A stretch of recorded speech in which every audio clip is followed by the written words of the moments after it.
Hi, I'm Ed Marsh. Welcome to this episode of Signals from the OP. My bi-weekly videos are intended to be thought-provoking for industrial manufacturing company execs. If you know of one who you think might find some value, please share it with them. I'm sure that you've heard endless yammering from marketing people about the importance of content for your manufacturing marketing. Content is a dark matter, if you will, that ties many of the marketing and sales disciplines together. It's key to SEO ranking, to website conversion, and to sales enablement.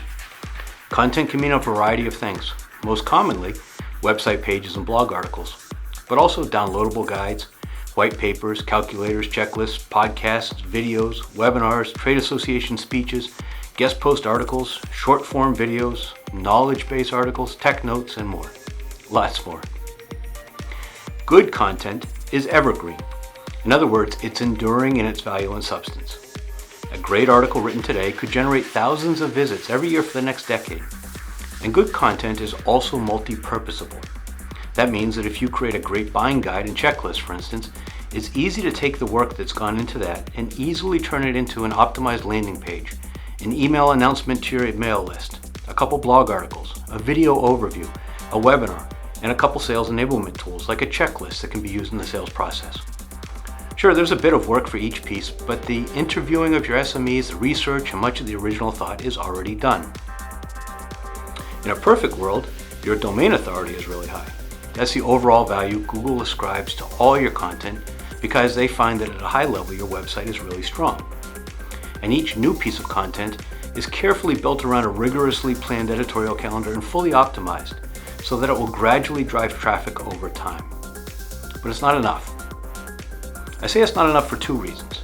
First, for many industrial companies, the process of creating content is like a divorce. Moving, bankruptcy, and root canal all mixed into one horrendous experience. It takes cajoling, begging, threatening, lots of carrots and sticks to get it going.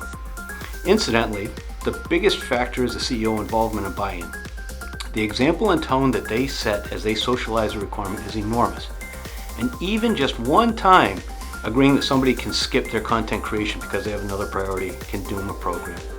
I'd recommend you check out Marcus Sheridan's book, They Ask, You Answer, for a great framework and tips. The second reason I say it's not enough is that the process of building authority and SEO strength takes time. Most companies expect some faster results when they commit to an investment in inbound content marketing, even when they say they know that it will take time and promise to be patient. So because it's such a heavy lift, you can't comfortably wait years for it all to pay off. You need some faster results. That's why content distribution and content promotion are so important. Let's assume that your content isn't self-serving pablum, but is actually meaty, insightful, and worthwhile. And that's a baseline requirement here for any content success. A good content distribution strategy helps to put your content in front of people using channels beyond organic search. Maybe they'd eventually find it through search, but in the here and now, they might be researching and you want it to reach them now. There are various simple and inexpensive approaches that industrial manufacturers can use for content promotion and content marketing distribution. These include paid sponsorship, press releases, social media, partnerships and associations, and email. Each of these will help to put your content in front of potentially interested folks long before they'd find it on their own. Let's look at each in a bit more detail. Sponsored content promotion can be done in a couple ways. One is to have industry trade journals run your content. It has to be original, not duplicating what you have on your site, in their email distribution or on their site. It will be identified as promoted content, but can easily reach buyers in your industry pretty economically. Another effective method is to pay small amounts to have the content promoted on LinkedIn. You select the type of audience by industry, job level, demographics, geography, etc., who you'd like to see it.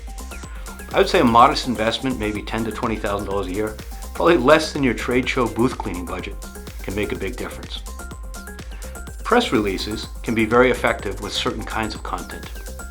Now, you wouldn't have a press release about a new blog article or a knowledge-based topic, but a substantive downloadable guide or one of your execs speaking at an industry event or an upcoming webinar can be appropriately announced with a well-optimized press release. For short money, maybe a couple $100 each time, say once or twice a month, you'll purchase access to the wire's reach for content distribution. Social media is often overlooked. Let's say that you've got a sales team of 15, a marketing team of 5, a management team of 5, and some other customer-facing folks. It's easy to have new articles published automatically to each of their LinkedIn feeds. Now certainly there's some overlap in contacts, but let's say that there's 25 folks from your company participating with an average of 500 contacts each and maybe 20% overlap. That's an opportunity to reach 10,000 people with your content. Your marketing automation software or social media software should make this simple to do. Partnerships and associations are a great tool for content marketing distribution. Let's say that you're planning an informative webinar on a topic of mutual interest to you and one of your vendors. With some advanced planning, you can put your brand and content in front of their entire list and reach their audience via their email and social media. It's a great way to help them create value. You're going to do the work of the webinar and have them join as a panelist and leverage their audience for your content distribution. And then, don't forget hated email. It's a great tool for content marketing distribution. Even if you have a relatively small list, like many industrial manufacturers, say in the 5 to 20,000 contact range, with maybe half being undeliverable, email will still help you reach people who know you and accelerate distribution of your valuable content, even if they're not regularly visiting your website. And a periodic industry news email is a good opportunity to include some links to your most popular recent articles to share with the folks who may not be subscribed to your blog, one of your 4 blogs I recommend you have, but who are on your general email list. So as you ask about optimizing your manufacturing marketing for 2023, a great question is, how can we refine our content distribution strategy?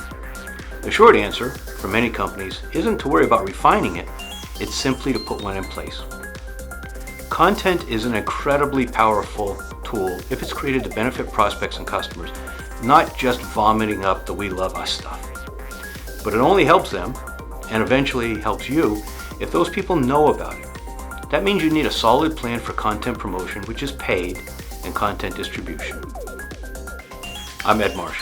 If you found value in this episode of Signals from the OP, check out the full playlist, and maybe even like it, share it, and subscribe, either to my YouTube channel, edmarshspeaks.tv, or at the related blog, SignalsFromTheOP.com.